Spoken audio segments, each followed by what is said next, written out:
Assalamualaikum warahmatullahi wabarakatuh. Kembali lagi dengan saya, Dr. Gigi Wawan Sumantri.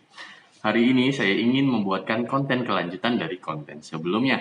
Konten sebelumnya adalah, bolehkah pindah perawatan behel gigi? Nah, konten kelanjutannya hari ini adalah, ini syarat-syarat untuk pindah perawatan behel gigi. Syarat-syaratnya apa aja? Banyak atau tidak, penting atau tidak perawatan itu dengan syarat-syarat yang kita bawa dari dokter sebelumnya ke dokter gigi yang baru. Di sini saya bahas tuntas dan saya beri contoh-contoh syarat apa saja yang harus kalian siapkan untuk pindah dokter gigi pada perawatan behel gigi. Maka dari itu, tonton video ini sampai akhir, dan yang belum subscribe segera subscribe, karena subscribe kalian bisa memberi semangat saya untuk membuatkan konten terbaru yang pastinya bermanfaat buat kalian semuanya. Yang sudah bertahan lama, terima kasih banyak. Silakan persiapkan untuk isi di kolom komentar tentang apa saja penyakit yang dirasakan atau gimana cara mengetahui solusi dari keadaan penyakit itu sekarang. Oke, kita lanjut. Kita tunggu subscribe-nya sekarang.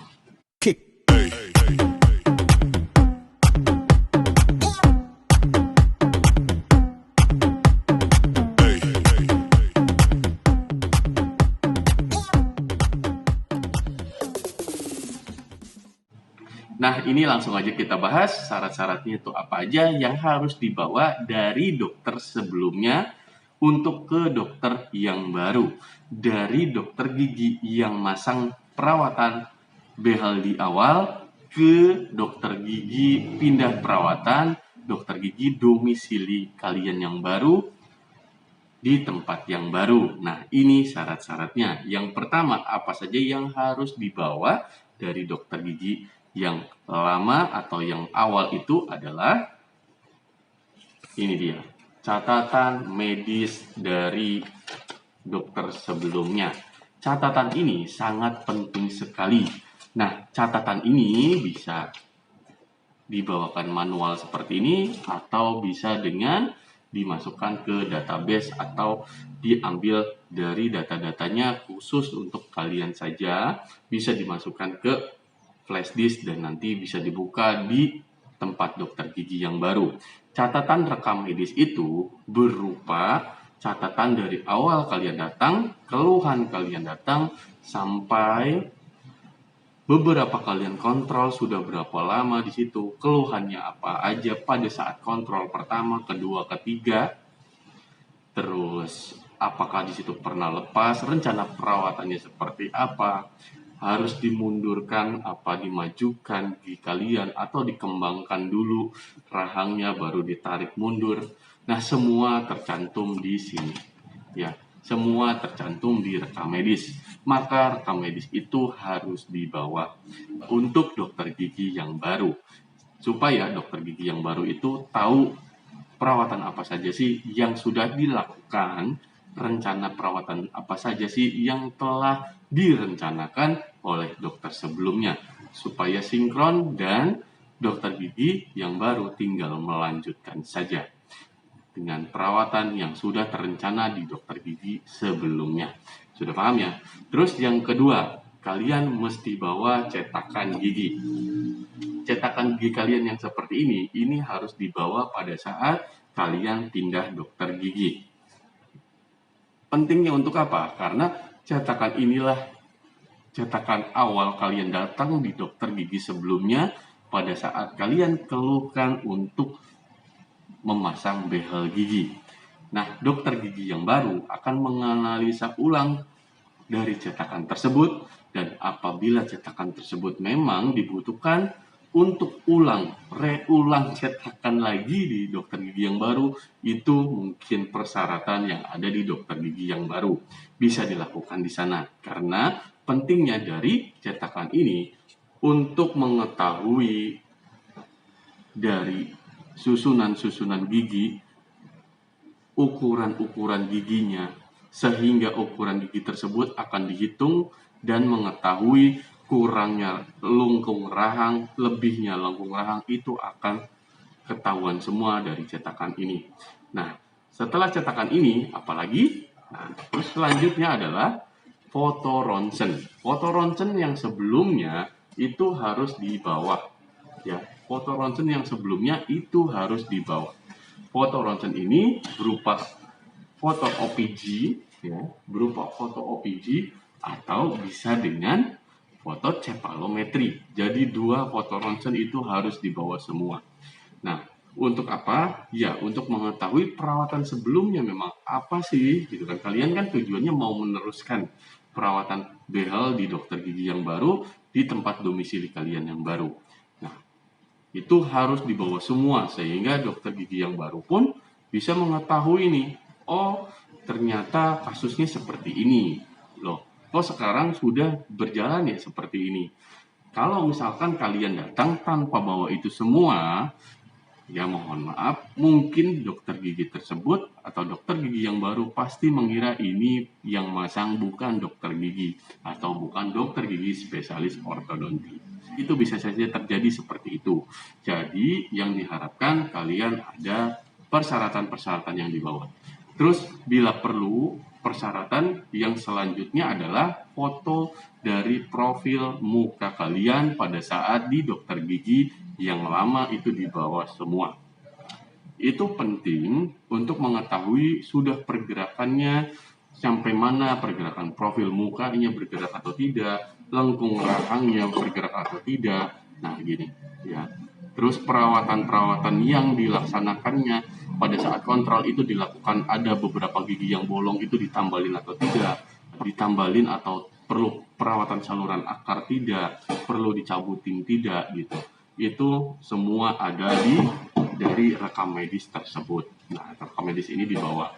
Nah, setelah nyampe sana semua dengan bawa oleh-oleh dari dokter gigi sebelumnya ke dokter gigi yang baru, kalian di situ akan dianalisa ulang. Akan dianalisa ulang dari ujung sampai ujung, itu semua dicek. Apakah alatnya masih kompatibel? Apakah alatnya masih berguna? Dan apakah rencana perawatannya memang sesuai dengan rencana perawatan yang sedang berjalan pada saat datang ke dokter gigi. Itu kan pastinya sudah beberapa kali kontrol di dokter gigi sebelumnya. Dan dokter gigi yang baru pun pastinya akan mengetahui alasan kenapa pindah dokter. Nah, di sini saya ingin memberitahukan hal yang pasti belum kalian tahu. Kalau misalkan pindah dokter itu bisa aja ada biaya ulang atau biaya baru untuk pemasangan baru. Bisa saja, berarti bisa terjadi, bisa tidak. Nah, di situ berdasarkan apa? Di situ berdasarkan dokter gigi yang baru akan melihat alat-alat yang telah terpasang pada dokter gigi sebelumnya. Nah, itu alat-alatnya memang masih bagus atau tidak, masih berfungsi baik atau tidak. Justru alat-alat tersebut memang harus digantikan dengan dokter gigi yang baru karena suatu persyaratan dari tempat dokter gigi yang baru tersebut. Bisa diganti, bisa tidak. Kalau misalkan tidak, berarti tinggal melanjutin aja. Mungkin di situ ada biaya pindah dokternya. Saya kurang tahu biaya pindah dokter itu tergantung dari tempat dokter gigi yang baru masing-masing tempat kalian di domisili kalian yang baru.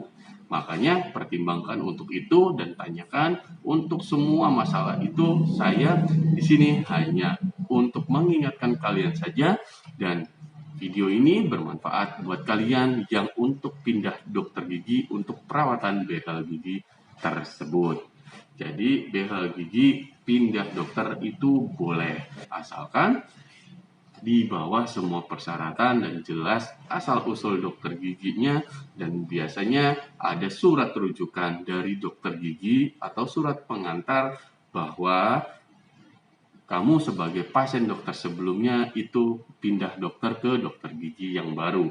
Itu ya, sudah lengkap. Kesimpulannya nih, yang perlu dibawa yang pertama surat rujukan berupa memo yang ditandatangani oleh dokter gigi sebelumnya. Di situ tertera dari nama, alamat, kasus gigi kalian, keluhan gigi kalian sebelumnya, disertakan apa saja, yang telah dilakukan apa saja. Nah, pengantarnya seperti itu ya. Terus sudah berapa lama dan alat-alat apa aja yang telah digunakan saat ini dan perawatan apa saja pada saat kontrol behel tersebut. Mungkin ada perawatan tambal atau perawatan cabut atau bahkan ada perawatan saluran akar yang sedang berjalan, semua dituliskan di surat pengantar tersebut. Terus yang kedua, kalian bawa cetakan yang tadi, cetakan awal itu dibawa, cetakan gigi ya, yang seperti ini. Ya, yang seperti ini dibawa. Nah, terus setelah cetakan, foto profil, muka, semuanya disertakan dibawa juga. Kalau tidak ada foto, ya mungkin dengan foto ronsen dan cetakan ini saja sudah cukup. Nah, di situ terus bawa juga rekam medis pada saat kalian ke dokter gigi sebelumnya, itu bisa berupa manual yang seperti ini ya, atau ini yang dikopikan ya, yang difotokopikan, bukan ini yang dibawa, tapi ini difotokopikan karena ini arsip dari klinik atau rumah sakit, tidak boleh sebenarnya.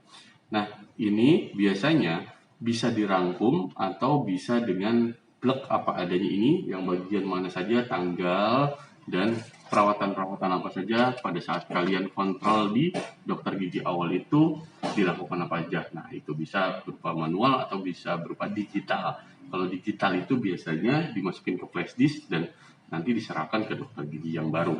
Nah, rekam medis udah, cetakan udah, pengantar udah, foto profil udah, dan foto ronsen. Foto ronsen yang seperti ini harus dibawa.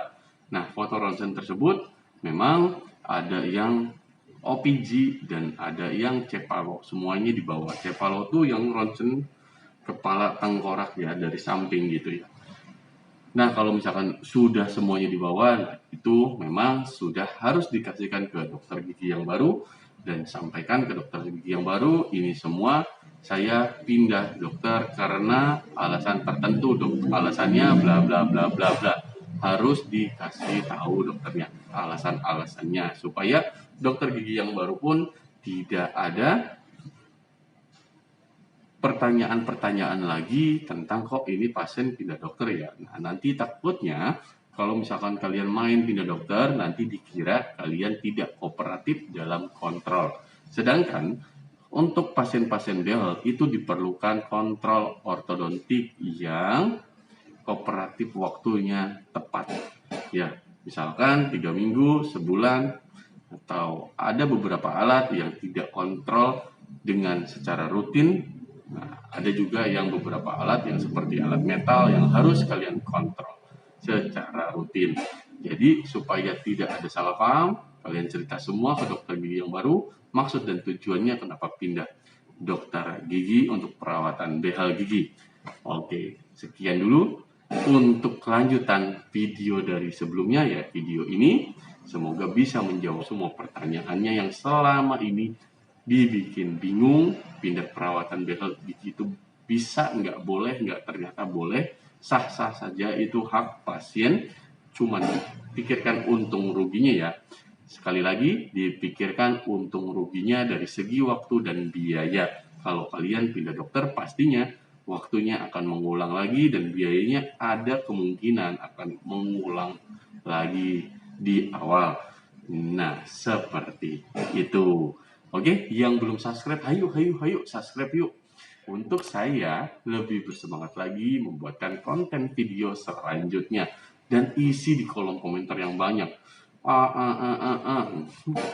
Isi. Nah, boleh tentang masalah kesehatan gigi saat ini yang saya bahas, boleh juga masalah kesehatan gigi lainnya yang sedang dirasakan saat ini mungkin di rumah.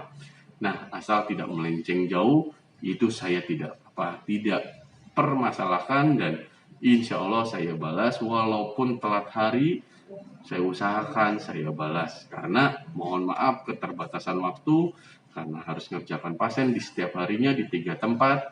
Ya, selip-selip mungkin saya waktu istirahat, saya baca-baca, ternyata ada banyak beberapa pertanyaan, mungkin saya balesin seperti itu.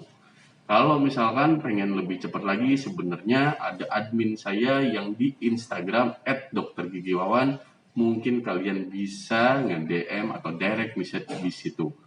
Tapi saya usahakan semuanya lebih cepat semua sih, tidak membeda-bedakan. Bisa jadi di YouTube lama dan di Instagram juga lama. Bisa jadi di YouTube lebih cepat, di Instagram juga lebih lama. Bisa jadi seperti itu kondisional. Saya minta maaf untuk itu dan saya izin untuk koreksi, selalu memberikan yang terbaik buat kalian semua, para subscriberku yang telah mensupport channel ini dari awal. Oke, sampai ketemu di next video. Jangan lupa selalu jaga kesehatan gigi, terutama yang pakai sang behel. Selalu sikat gigi setelah makan, 30 menit setelah makan sikat gigi ya. Kalau enggak nanti pada kuning-kuning giginya di sekitar behel tersebut. Oke, tetap semangat untuk hal itu. Sampai di sini dan salam Dokter Gigi Wawan undur diri. Salam sehat, gigi kuat.